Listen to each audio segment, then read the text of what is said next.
Hello everyone, कैसे हो आप लोग। तो चलो, अब तो सेमेस्टर का एग्जाम आने वाला है, तो अब तो पढ़ाई शुरू करना ही होगा। तो हम आपके लिए लेकर आ रहे हैं सेमेस्टर 4 का अकाउंट्स का क्लास, जिसमें हम लोग एक एक करके सारे चैप्टर करने वाले हैं। और आज जो चैप्टर स्टार्ट करने वाले हैं इसका नाम है इंश्योरेंस क्लेम। ये आपके एग्जाम में लगभग 10 मार्क्स का क्वेश्चन यहाँ से आने वाला है और बहुत ही आसान चैप्टर है। ठीक है, चलिए स्टार्ट करते हैं। इंश्योरेंस क्लेम का मतलब क्या हो गया। देखो, कंपनी जो इंश्योरेंस करा रही है वो किस किस चीज़ का कराती है। पहला, लॉस ऑफ स्टॉक। अगर मेरे गोडाउन में आग लग गया या कुछ भी प्रॉब्लम हुआ जिस कारण से मेरे को लॉस हो रहा है, मेरे गोडाउन में गुड्स का लॉस हो रहा है, तो हम इंश्योरेंस कंपनी से क्या चीज़ मांगेंगे। पहला, स्टॉक का कितना वैल्यू जो मेरा नुकसान हो रहा है उसका इंश्योरेंस लेंगे, उसका क्लेम लेंगे। तो पहला चीज़ क्या होता है, लॉस ऑफ स्टॉक। और दूसरा क्या होता है कि अगर मेरे बिजनेस में आग लगा, गोडाउन में आग लग रहा है, लग गया, तो उसके बाद हम कुछ समय तक अच्छे से वर्क नहीं कर पाएंगे। अच्छे से समझिएगा क्या बोल रहे हैं कि अगर मेरे गोडाउन में आग लग गया तो मेरा स्टॉक का तो लॉस हो ही रहा है। ठीक है, तो स्टॉक का लॉस के लिए जो हम लोग इंश्योरेंस कराएंगे तो होगा लॉस ऑफ स्टॉक। लेकिन जब आग लगा उसके बाद कुछ समय तक हम नॉर्मल वे में काम नहीं कर पाएंगे, मेरे को थोड़ा समय लगेगा वापस से नॉर्मल होने में, सभी चीज़ को नॉर्मलाइज करने में। ठीक है, तो मेरे को कुछ और भी लॉस होगा, इसको बोलते हैं लॉस ऑफ प्रॉफिट। तो दो तरह का टॉपिक यहाँ पे कवर करने वाले हैं, loss of stock and loss of profit. Loss of stock क्या हो गया, जो गुड्स का लॉस हुआ उसके लिए लॉस ऑफ स्टॉक। और सेकंड क्या हो गया कि आग लगने के बाद हमको नॉर्मलाइज होने में थोड़ा समय लगा, 1 महीना 2 महीना का समय लगा, तो उस 1-2 महीने में जो नुकसान हुआ, मेरा प्रॉफिट का जो नुकसान हुआ, उसको बोलेंगे लॉस ऑफ प्रॉफिट। तो ये दो टॉपिक इस चैप्टर में है। तो पहले आज हम लोग पहला 2 क्लास में, आज क्लास और एक और क्लास में हम लोग लॉस ऑफ स्टॉक कवर करने वाले हैं और थर्ड क्लास में लॉस ऑफ प्रॉफिट। चलिए स्टार्ट करते हैं। ये हमारा पहला क्वेश्चन है, एक बार क्वेश्चन को रीड करते हैं। ठीक है, क्वेश्चन के साथ साथ ही समझने वाले हैं, बहुत ज़्यादा हम लोग डेप्थ में नहीं जाएंगे। ऐसे ऐसे क्वेश्चन करेंगे जो एग्जाम में सेम एज इट इज आ जाएंगे। ठीक है ना, और आपको समझ में भी आएगा, बस ध्यान से इस वीडियो को देखिए।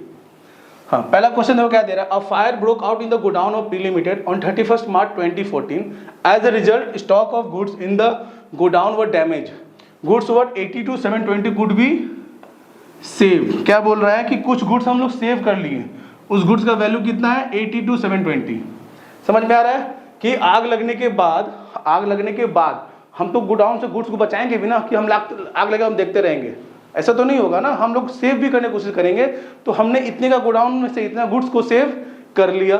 फिर क्या बोल रहा है कि मेरा कौन से ईयर में हुआ है, 31 मार्च 2014। उस ईयर के स्टार्टिंग में मेरे पास ओपनिंग स्टॉक था, उस ईयर का परचेज दिया हुआ, purchase up to the date of fire, जब आग लगा उस दिन तक का मेरा कितने का परचेज किए थे, एक्सपेंस जो था वो भी, कैरेज, सेल्स कितना किए और जीपी कितना दिए। जीपी भी हमको दे दिया, जीपी प्रॉफिट ऑन सेल्स दे दिया। मतलब मेरे को हर चीज़ दे दिया एक्सेप्ट क्लोजिंग स्टॉक। क्यों नहीं दिया क्लोजिंग स्टॉक, कि 31 मार्च को हम लोग क्लोजिंग स्टॉक कैलकुलेट करते उससे पहले ही आग लग गया। देखो, जो भी आग लग रहा है ये क्या होता है, ये तो हम प्री प्लान नहीं ना, हमको पता नहीं कि इस दिन आग लगने वाला है, वो कभी भी ऐसा लॉस हो सकता है। तो उस दिन का हम स्टॉक पहले से कैलकुलेट करके नहीं रखते हैं, तो हमको उस दिन का स्टॉक कैलकुलेट करना होगा। तो सबसे पहला स्टेप क्या है कि हमको क्लोजिंग स्टॉक कैलकुलेट करना है। एकदम इजी, ट्रेडिंग अकाउंट बनाने याद है।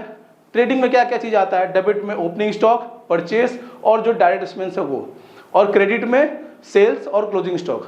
बैलेंसिंग फिगर मेरा ग्रॉस प्रॉफिट आता था, लेकिन देखो इस समय ग्रॉस प्रॉफिट दे दिया है, तो बैलेंसिंग फिगर क्या आएगा, क्लोजिंग स्टॉक। ठीक है, बहुत ही आसान सा क्वेश्चन है। क्वेश्चन नंबर 1 अपना लोग कर रहे हैं। तो हम लोग पहले क्या बनाएंगे, ट्रेडिंग अकाउंट।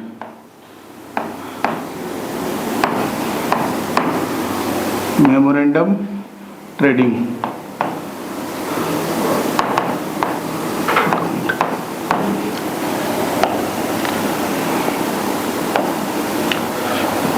सबसे पहला आइटम क्या आएगा, ओपनिंग स्टॉक।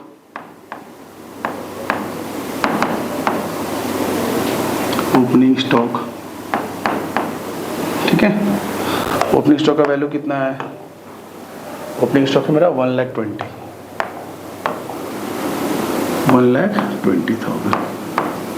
उसके बाद परचेज,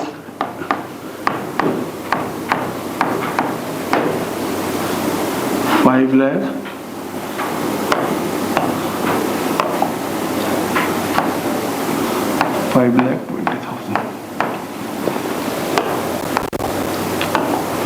उसके बाद क्या है, कैरेज ऑन परचेज 4240। कैरेज 4240 और क्या दिया हुआ है, सेल्स कितना है 3,60,000 बाई सेल्स 3,60,000 और क्या रहेगा क्लोजिंग स्टॉक। देखो जनरली क्लोजिंग स्टॉक दिया रहता है, गिवन रहता है, बट इस समय गिवन नहीं है। इस समय क्या गिवन है, ग्रॉस प्रॉफिट गिवन है, to gross profit. Gross profit question में कितना बोला है 33.33%, मतलब 1/3 ऑफ सेल्स। समझ में आ रहा है क्या बोल रहे हैं, सेल्स कितना 3,60,000 का 1/3 जो होगा वो मेरा क्या हो जाएगा ग्रॉस प्रॉफिट, तो कितना हो गया 1,20,000। समझ में आया, कैसे आया एक बार देख लो, 3,60,000 इंटू 1/3, 33.33% जब भी रहेगा हम लोग क्या करें डायरेक्टली वहाँ पे 1/3 ले लेंगे, क्योंकि अगर हम लोग 33.33% कैलकुलेट करेंगे ना तो पॉइंट में फिगर आने लगेगा। इसीलिए कभी भी 33.33% अगर क्वेश्चन में रहे आप डायरेक्टली उस वैल्यू का 1/3 कर दो, ठीक है। जैसे मैंने 1/3 कर दिया तो आपको एग्जैक्ट वैल्यू आ जाएगा, ठीक है ना। अब निकालते हैं क्लोजिंग स्टॉक। हम क्या करेंगे, दोनों साइड को ऐड करेंगे। देखो ऐड करते हैं, यहाँ पे वैल्यू कितना है 5,20,000, 1,20,000, 6,40,000, 7,60,000, 7,64,240, 7,64,240, ठीक है ना। इसमें से 3,60,000 का हमने सेल कर दिया था, तो अब कितना बच रहा है 3,60,000, तो 4,02,000, सॉरी 4,04,240, 4,02,440। यहाँ पे समझने के लिए लिख देते हैं हम लोग बैलेंसिंग फिगर, ठीक है। समझ में आया आप लोग को। देखो तो एकदम सिंपल सा क्वेश्चन है, कुछ भी ऐसा कुछ नहीं है जो आपको डिफिकल्ट लगेगा, बहुत ही आसानी से मैंने इसको बनाया है। बस हमको ट्रेडिंग अकाउंट बनाना था, ट्रेडिंग अकाउंट हमने बना लिया है, और हमारा क्लोजिंग स्टॉक का वैल्यू कितना आ रहा है 4,02,440, ठीक है ना। ये क्या निकल गया, stock on the date of fire, जिस दिन गोडाउन में आग लगा उस दिन मेरे गोडाउन में इतने का स्टॉक था, ठीक है ना। तो हमको क्या मिल गया, stock on the date of fire, ठीक है। अब देखो क्वेश्चन में और भी कुछ बातें बोली गई थी। कंपनी ने पॉलिसी कितने का लिया था 3,20,000 का। देखो मेरा गोडाउन में स्टॉक कितने का है 4,02,000, मतलब 4 लाख से ज्यादा का है, बट मैंने पॉलिसी सिर्फ 320 का ही लिया है। समझ में आ रहा है, इस चीज पे अच्छा चीज है, समझो अच्छे ध्यान से। जब भी पॉलिसी वैल्यू जो है वो कम है, जब भी पॉलिसी वैल्यू जो है वो क्लोजिंग स्टॉक से कम है, मतलब stock on the date of fire जब है जो आ रहा है अगर उससे कम है, तो वहां पे एक एवरेज क्लॉज एप्लीकेबल होता है। वो एवरेज क्लॉज एप्लीकेबल क्या है वो भी समझाएंगे। बस अभी के लिए ध्यान रखिए कि जब भी मेरा गोडाउन में आग लग रहा है और उस दिन मेरा गोडाउन जो स्टॉक का वैल्यू है, ठीक है, stock on the date of fire जो वैल्यू है वो वैल्यू अगर पॉलिसी वैल्यू से कम होगा, ठीक है, मतलब पॉलिसी वैल्यू जो है उस वैल्यू ऑफ स्टॉक से अगर कम होगा तो एवरेज क्लॉज एप्लीकेबल होगा। एवरेज क्लॉज मतलब कि जितना मेरे पास स्टॉक था उससे कम पॉलिसी लेके रखे हुए हैं। हम पॉलिसी कितने का लिए 3,20,000, क्यों, इसका मतलब क्या हुआ कि हमको ऐसा लग रहा है, हम कंपनी को बता रहे हैं कि मेरे गोडाउन में हमेशा 3,20,000 का स्टॉक ही रहता है, तो 3,20,000 का हम लोग पॉलिसी लिए, मतलब हम लोग 3,20,000 के हिसाब से ही पैसा पे किए हैं, बट हमारे गोडाउन में स्टॉक का वैल्यू ज्यादा था, ठीक है ना। तो उस केस में एवरेज क्लॉज एप्लीकेबल होगा, और जब एवरेज क्लॉज एप्लीकेबल होगा तो वो क्या होगा वो हम लोग समझते हैं। उससे पहले हम लोग क्या निकालेंगे, लॉस ऑफ स्टॉक पहले निकालते हैं। देखो अभी क्या निकला, stock on the date of fire, जिस दिन आग लगा उस दिन का वैल्यू निकल गया, ठीक है, लेकिन हम लोग कुछ गुड्स सेव भी किए थे। देखो यहाँ पे था ना, जितना आग लगा उसमें से कुछ गुड्स हमने क्या किया था, सेव भी किया था, मतलब सारा का सारा गुड्स में आग नहीं लगा है, कुछ गुड्स में ही आग लगा है, उसमें कुछ गुड्स को हमने सेव किया था। तो हम लोग क्या निकालेंगे, हम लोग निकालेंगे लॉस ऑफ स्टॉक। मेरा क्या निकल गया, stock on the date of fire, ठीक है ना। और अब क्या निकालेंगे, लॉस ऑफ स्टॉक।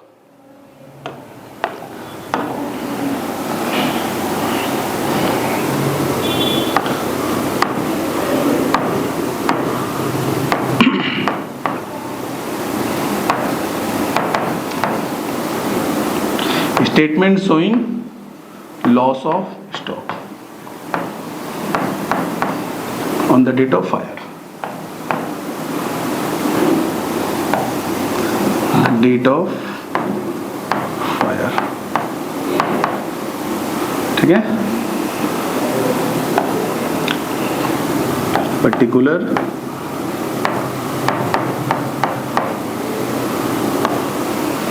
और ये हो गया रुपीज। तो यहाँ पे पहले क्या लिखेंगे, value of stock, value of stock on the date of fire, the date of fire. कितना वैल्यू है हमारा, 4,04,240, ठीक है। इससे हम लोग क्या लेस कर देंगे, जो गुड्स हमने सेव किया। कितने गुड्स हमने सेव किया है, हमने किया है 82,720, 82,720, 82720, 82720। आप लिख देंगे गुड्स सेव, गुड्स सेव, ठीक है। प्लस करते हैं, कितना आता है, 205,113। कितना आ रहा है, 3,11,520। समझ में आया। देखो आप लोग, मैंने क्या किया, बस value of stock on the date of fire से हम लोग ने क्या लेस कर दिया, जो गुड्स हमने सेव किया। तो वैल्यू कितना आ जा रहा है हमारा, 3,21,520। ये 3,21,000 होगा, 3,21,000, 3,21,520। यहाँ तक किसी को कोई दिक्कत, इसका नाम भी लिख देंगे हम लोग, loss of stock, loss of stock. देखो अगर क्वेश्चन में जो पॉलिसी वैल्यू है अगर 4 लाख से ज्यादा का रहता, जितना का मेरा गुड्स था ना on the date of fire, अगर उससे ज्यादा का पॉलिसी लिए रहते ना, तो मेरा नेट क्लेम यही हो जाता। समझ में आ रहा क्या बोलना है, अगर जिस दिन मेरा गोडाउन में आग लगा उस दिन जो गुड्स का वैल्यू है, अगर उस वैल्यू के बराबर या उस वैल्यू से ज्यादा अगर मेरा पॉलिसी का वैल्यू होगा, तो ये 321,520 ही मेरा क्या हो जाता, नेट क्लेम। लेकिन अगर ये पॉलिसी वैल्यू अगर कम होगा, तो उस केस में क्या एप्लीकेबल होगा, बोलिए अभी बताएं ना आप लोग को, एवरेज क्लॉज एप्लीकेबल होगा, ठीक है। उस केस में क्या होगा, एवरेज क्लॉज एप्लीकेबल होगा। समझ में आया आप लोग को, अच्छे से समझे इस चीज को। जब भी पॉलिसी वैल्यू कम होगा, जब भी पॉलिसी वैल्यू कम होगा इस वैल्यू से, गुड्स जिस दिन मेरा गोडाउन में आग लगा उस दिन जो गुड्स का वैल्यू है, अगर उससे मेरा पॉलिसी वैल्यू कम होगा, तो उस केस में क्या होगा, एवरेज क्लॉज एप्लीकेबल होगा, ठीक है।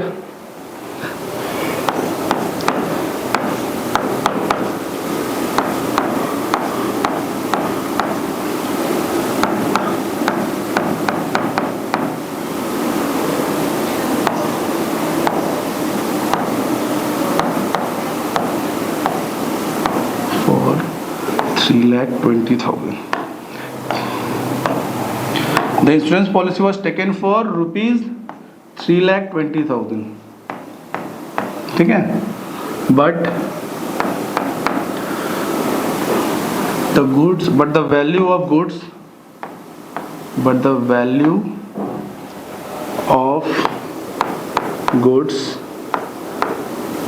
on the date of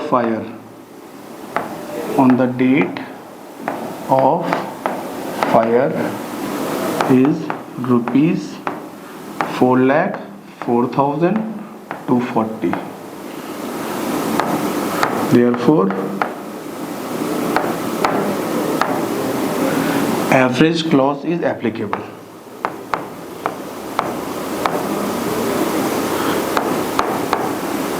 Average clause is applicable.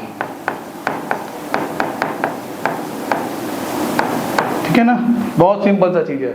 बस बहुत इसी में बच्चे अटकते हैं, ये एवरेज क्लॉज में कुछ भी नहीं है, बस ध्यान से समझ लो, बाकी और तो कुछ है ही नहीं, ठीक है। और जब एवरेज क्लॉज एप्लीकेबल होगा तो नेट क्लेम कैसे निकलेगा, net claim is equal to loss of stock into value of stock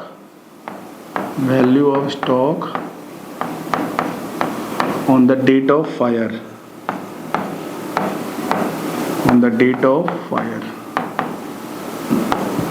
divide by, अच्छा 1 मिनट मैंने उल्टा लिख दिया, ये नीचे आएगा loss of stock into policy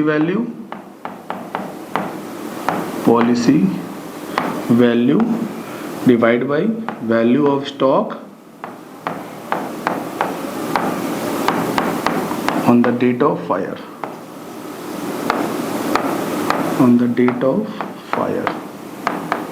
ठीक है। अब देखो लॉस ऑफ स्टॉक कितने का हुआ था, 3,21,520, ठीक है। और पॉलिसी वैल्यू कितने का है, 3,20,000 का है।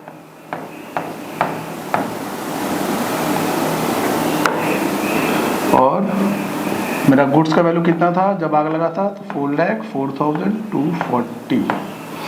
इसको कैलकुलेट कर लेते हैं कितना आ रहा है। मेरा कैलकुलेटर से कैलकुलेट कर लेते हैं फटाफट।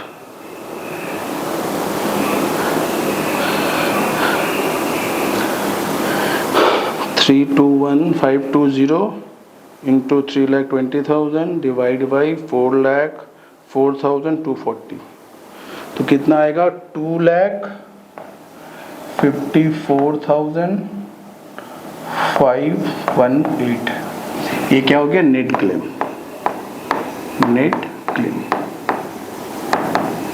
ठीक है। देखो ये एकदम सिंपल सा क्वेश्चन पहले आप लोग के लिए मैंने लिया था, जिसमें स्टेप बाय स्टेप हमने सभी चीजों को कवर कर लिया, ठीक है ना। कुछ भी नहीं, एकदम सिंपल सा है। पहले क्या करना था, देखो सबसे पहले हमने क्या किया है, एकदम इजी सा ट्रेडिंग अकाउंट बनाया है। मेमोरेंडम ट्रेडिंग क्यों नाम दिए इसका हम लोग, क्योंकि ट्रेडिंग क्या होता है, जब ईयर एंड के बाद बनता है। मेरा ईयर एंड से पहले बन रहा है, 31 मार्च को बन रहा है ना, हम 31 मार्च कंप्लीट होने के बाद जब बनाते हैं तो बोलते हैं ट्रेडिंग अकाउंट, ठीक है। अगर कभी भी विद इन द ईयर हम ट्रेडिंग बनाना पड़ा, उसको हम नाम देते हैं मेमोरेंडम ट्रेडिंग। समझ में आ रहा है। कभी भी अगर आप मिडिल ऑफ द ईयर में अगर ट्रेडिंग बना रहे हो तो उसको क्या बोलते हैं, मेमोरेंडम ट्रेडिंग। कोई भी अकाउंट बना रहे हो जो ईयर एंड के बाद बनता है, अगर उसको year with in the year बनाते हैं तो हम नाम देते हैं मेमोरेंडम ट्रेडिंग, ठीक है ना। इसलिए मैंने मेमोरेंडम ट्रेडिंग अकाउंट बनाया है और उससे हम closing stock balance sheet figure करके निकाल रहे हैं, ठीक है ना। उसके बाद बस क्या किया हम लोग, देखो कुछ भी नहीं था, मेरा स्टॉक का वैल्यू निकल गया कि जिस दिन आग लगा उस दिन मेरे गोडाउन में कितने का स्टॉक था, 4,04,240। उसमें से मैंने 82,720 का स्टॉक बचा लिया, तो मेरा लॉस ऑफ स्टॉक कितने का हुआ, 3,21,520। उसके बाद एक स्टेटमेंट मैंने दिया है जो आपको भी क्वेश्चन में आंसर में मेंशन करना है। The insurance policy was taken for 3,20,000। हमने 3,20,000 का पॉलिसी ही लिया है, लेकिन value of goods on the date of fire कितना है, 4,04,240, मतलब वैल्यू ज्यादा है। अगर ऐसा होगा तो एवरेज क्लॉज एप्लीकेबल होगा। समझ में आ रहा है। कभी भी पॉलिसी वैल्यू अगर कम लेते हैं, पॉलिसी वैल्यू कंपनी ने कम लिया है, उस केस में एवरेज क्लॉज एप्लीकेबल होगा, ठीक है। और एवरेज क्लॉज जब एप्लीकेबल होगा तो इस फॉर्मूला से मेरा नेट क्लेम निकलेगा, ठीक है। Loss of stock into policy value divide by value of stock on the date of fire करके निकाल लेंगे तो मेरा वैल्यू कितना निकल गया, 2,54,518, ठीक है ना। बहुत आसान क्वेश्चन था, समझ में आप लोग को आया होगा। अब एक और आसान क्वेश्चन करेंगे, उसके बाद हम लोग थोड़ा वैसे क्वेश्चन पे जाएंगे जो एग्जाम में ज्यादा पूछे जाते हैं। ये सब भी पूछ सकता है एग्जाम में, अगर पेपर को इजी बनाना रहा तो आप लोग को इस तरह का क्वेश्चन भी पूछ सकता है, बट ये ज्यादा इजी है, समझने के लिए बहुत अच्छा है। उसके बाद हम लोग थोड़ा एडवांस क्वेश्चंस में जाएंगे, ठीक है ना। एक और प्रैक्टिस के लिए कर लेते हैं उसके बाद, क्योंकि ये भी आप लोग चैप्टर सीख रहे हो ना, तो पहले क्लास में थोड़ा आसान क्वेश्चन करेंगे। नेक्स्ट क्लास से हम लोग बहुत ही अच्छे क्वेश्चन को हम लोग उठाएंगे। चलिए क्वेश्चन नंबर 2 देखिए क्या है। On 27 May 2016, the godown of a company was destroyed by fire. From the following record of the company, ascertain the amount of loss of stock to be claimed from insurance company. Same ऐसा ही question है। 27 मई 2016 को godown में आग लग गया, ठीक है। और उस दिन क्या बोला है कि ascertain the amount of loss, कितना लॉस हुआ मेरे को वो बस कैलकुलेट करना है, ठीक है ना। अब देखो यहाँ पे क्या कर रहा है, क्या है यहाँ पे मेरे को जीपी का रेशियो नहीं दिया है। लास्ट समय क्या था, जीपी का रेशियो दिया था, बहुत आसानी से निकल गया था। लेकिन इस समय क्या दे रहा है, देखो मेरा आग तो 16 में लगा है ना, मेरे को पिछले साल का डिटेल दे रहा था। ये सारी डिटेल लास्ट ईयर की हैं, ये भी लास्ट ईयर का डिटेल है। प्रीवियस ईयर का opening stock, closing stock, previous year का परचेस और प्रीवियस ईयर का सेल्स। तो क्या निकलेगा, इस तरह से क्या होगा, प्रीवियस ईयर का ग्रॉस प्रॉफिट निकाल लेंगे और ग्रॉस प्रॉफिट निकाल के हम लोग ग्रॉस प्रॉफिट रेशियो निकाल लेंगे। क्वेश्चन नंबर 1 में क्या था, रेशियो दिया हुआ था। इस क्वेश्चन में रेशियो नहीं दिया हुआ है, हम एक स्टेप आगे बढ़ रहे हैं, ठीक है ना। पहले इजी से सम स्टार्ट की, इसमें रेशियो गिवन था। अब हम लोग रेशियो कैलकुलेट करेंगे, उसके बाद मेमोरेंडम ट्रेडिंग बनाएंगे और उसके बाद जितनी सारी बातें इस समय हुई थी वो सारी इस समय होने वाली है, ठीक है ना। एकदम सेम टू सेम क्वेश्चन था उससे, बट इससे थोड़ा सा एडवांस क्वेश्चन ये है क्योंकि यहाँ पे क्या, यहाँ पे जीपी रेशियो दिया नहीं है, हमको कैलकुलेट करना होगा, ठीक है ना। अब आते हैं क्वेश्चन नंबर 2 में, चलो स्टार्ट करते हैं। अब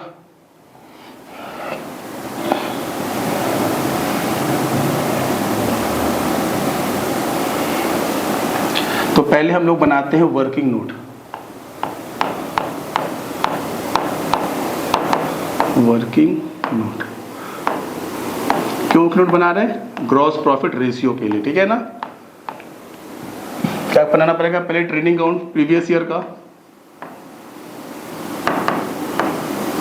ट्रेडिंग अकाउंट,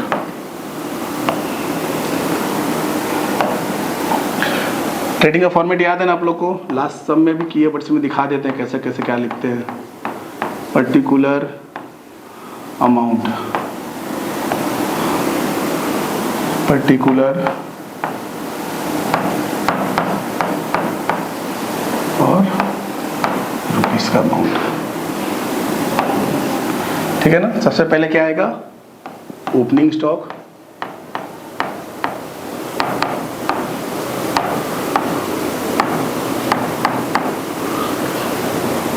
ज्यादा पीछे हो गया तो थोड़ा सा इसको आगे कर देते हैं। 2 ओपनिंग स्टॉक, क्या है ओपनिंग स्टॉक, 31,000।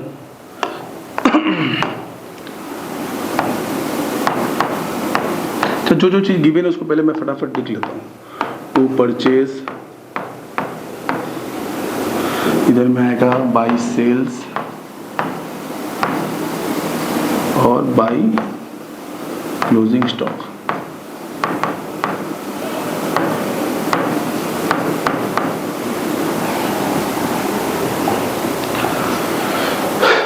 $5,50,000, 8,00,000 और 77,000। 5,50,000, 77,000 क्लोजिंग स्टॉक। और ये कितना था, 8,50,000 ना, 8,00,000 सॉरी, अभी कितना है, 8,00,000।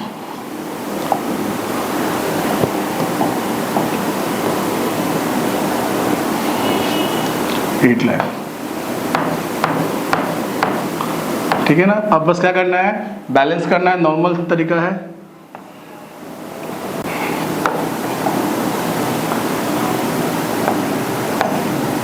इधर जगह 8,77,000, तो इधर भी 8,77,000 और यहाँ पे फिर क्या लिख देंगे, 2 ग्रॉस प्रॉफिट, ठीक है। तो कितना डिफरेंस निकाल लेते हैं, 5,50,000, 31 कितना हो गया, 5,81,000, 5,81,000, 6,81,000, 7,81,000, 8,81,000, 3,00,000, मतलब 296,000, ठीक है ना। यहाँ पे लिख देते हम लोग बैलेंसिंग फिगर।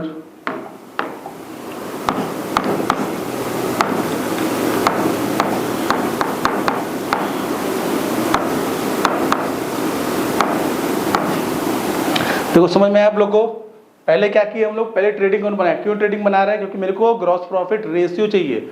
ग्रॉस प्रॉफिट मैंने निकाल लिया है, अब हम क्या करेंगे, अब हम निकालेंगे ग्रॉस प्रॉफिट रेशियो, ठीक है।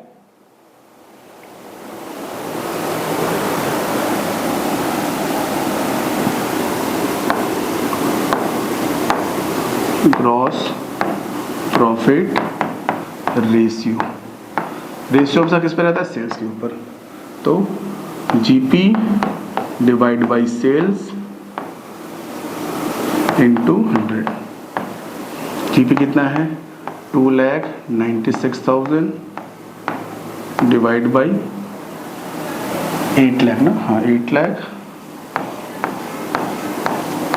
इंटू 100। चलो फटाफट कैलकुलेट कर लेते हैं कितना आ रहा है।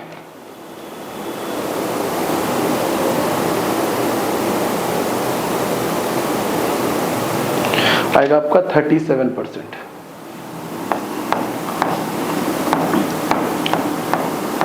ठीक है, देखो अब हम लोग कहाँ पहुंच गए, क्वेश्चन नंबर 1 की जगह पे, जहां पे जीपी दिया हुआ था ना, यहाँ पे जीपी हमने फाइंड आउट कर लिया। अब हम लोग पूरा का पूरा वही सारे स्टेप करने वाले हैं जो क्वेश्चन नंबर 1 में हमने किया था।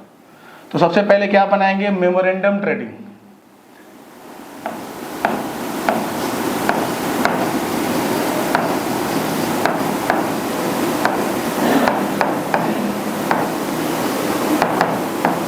Memorandum trading account for the, date क्या था मेरा जब आग लगा था वो मेंशन कर देंगे, फॉर द 27 मई 2016। ठीक है ना। अब फटाफट क्या क्या लिख लेंगे, वही ओपनिंग स्टॉक, परचेज और सेल 275 और 4 लाख। 275 क्या है हमारा, परचेज, टू परचेज। ठीक है, और सेल्स कितना है, 4 लाख। 4 लाख। और जो प्रीवियस ईयर का क्लोजिंग स्टॉक था ना, वही मेरा ओपनिंग स्टॉक हो जाएगा, कितना था, 77,000 टू ओपनिंग स्टॉक 77,000। ठीक है ना। अब ग्रॉस प्रॉफिट निकल जाएगा क्योंकि मेरे को रेशियो पता हुआ है, कितना है, 4 लाख का 37%, 4 लाख का 1,20,000 और 28, 1,48,000। ठीक है ना। देखो 4 लाख का 37% निकाल लिया, ग्रॉस प्रॉफिट कितना आ गया, 1,48,000। 4 कैसे किया मैंने कैलकुलेट, 4 लाख का 30%, 1,20,000 और 4 लाख का 7%, 28। तो 120 और 28 को ऐड कर दिए तो 148 हो गया। अब क्या करेंगे, बैलेंस शीट का क्या निकालेंगे, क्लोजिंग स्टॉक। इधर पहले ऐड कर लेते कितना हो रहा है, 15, 20, 2, 4, 7, 4, 11, 11 और 7, 77, 9।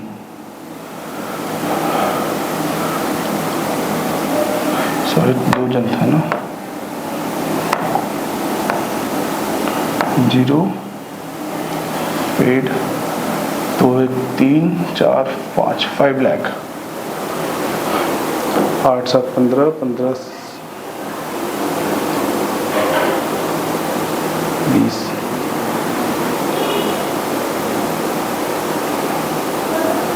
ठीक है, 5 लाख। और यहाँ पे फिर क्या जाएगा, closing stock by closing stock 1 lakh. फिर यहाँ पे क्या जाएगा, बैलेंसिंग फिगर।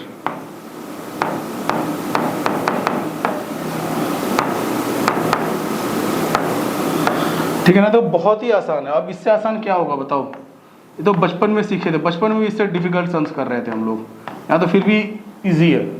सिर्फ ट्रेडिंग बनाना है, हमारा ट्रेडिंग, पीएल, बैलेंस शीट सब बना रहे थे, यहाँ सिर्फ ट्रेडिंग बनाना है। ठीक है ना, आसान है ना बहुत। अब चलो मेरा लॉस ऑफ स्टॉक कितना निकला, मतलब value of stock on the date of fire कितना निकला, 1 lakh.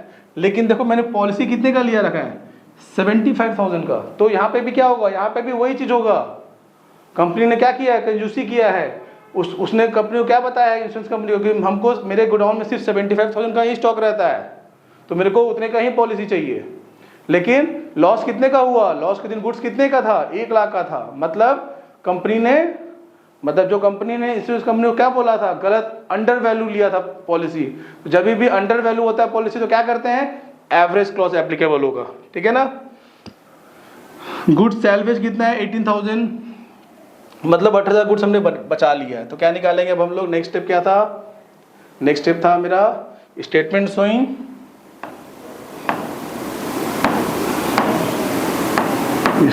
Showing value of loss of stock, कितने का एक्चुअल लॉस हुआ। Statement showing value of loss of stock,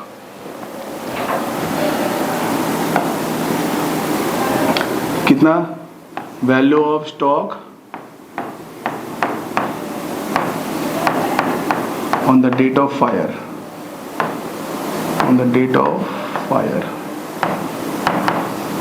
कितने का आग लगा था, गुड्स कितना था उस दिन, 1 लाख का गुड्स था, ठीक है। अब उसमें से कितने का गुड्स हमने बचा लिया, salvage goods 18,000,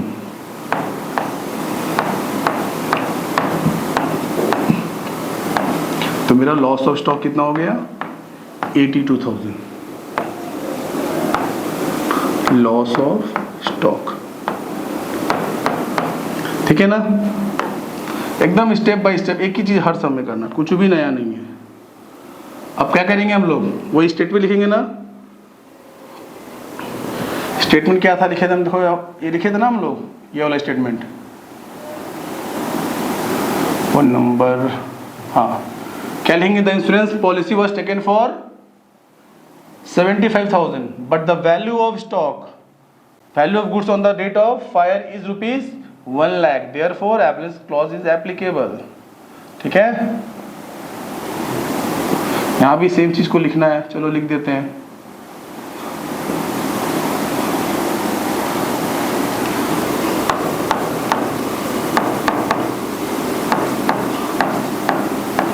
The insurance policy was taken for ₹75,000, ठीक है, but the value of stock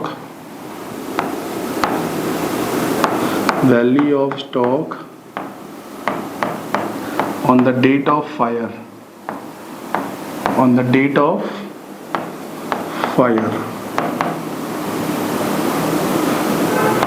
is ₹1 lakh, ठीक है। Therefore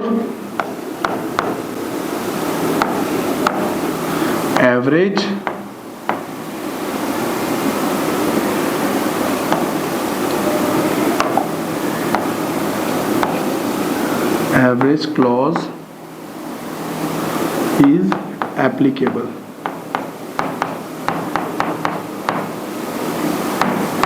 ठीक है। तो जब एवरेज क्लॉज एप्लीकेबल होगा तो नेट क्लेम कैसे निकलेगा, net claim is equal to loss of stock into policy value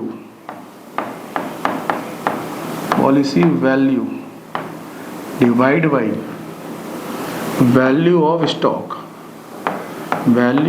stock on the date of fire,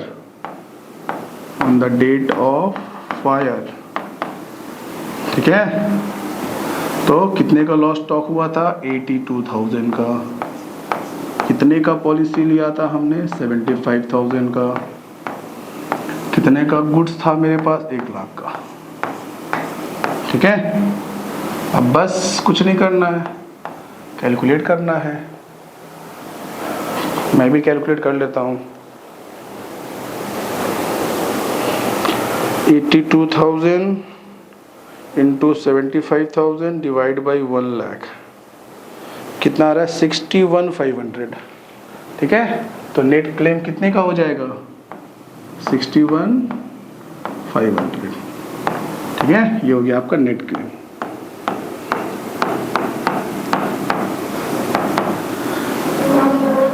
उम्मीद करते हैं आप लोगों को समझ में आया होगा। तो आज के क्वेश्चन में हमने बहुत ही आसान सा 2 क्वेश्चन किया, आपको बस इस चैप्टर का बेसिक मैंने बता दिया है, ठीक है। ये 2 क्वेश्चन भी एग्जाम में आ सकते हैं, ऐसा नहीं कि बिल्कुल आने के चांसेस नहीं है, ये ऐसे क्वेश्चन भी एग्जाम में आते हैं, बट ये जो क्वेश्चन में आते हैं उनमें जो सबसे इजी क्वेश्चन था वो मैंने आपको समझाया है, जिससे आपको चैप्टर समझ में आ सके। अब इसमें और कुछ ऐड ऑन हो सकता है, और मतलब टॉपिक यही रहने वाला है, टॉपिक इसमें से कुछ ज़्यादा चेंज नहीं होने वाला, बस कुछ चीज़ें एडजस्ट की जाएंगी, कुछ नई चीज़ें इसमें ऐड हो जाएंगी, जिससे आपको थोड़ा सा डिफिकल्ट लग सकता है, बट फिर भी ईजी है। आसानी से ऐसे धीरे धीरे समझेंगे ना, अच्छे से आपको समझ में आ जाएगा।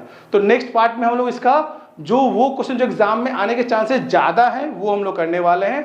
चलिए मिलते हैं नेक्स्ट वीडियो में।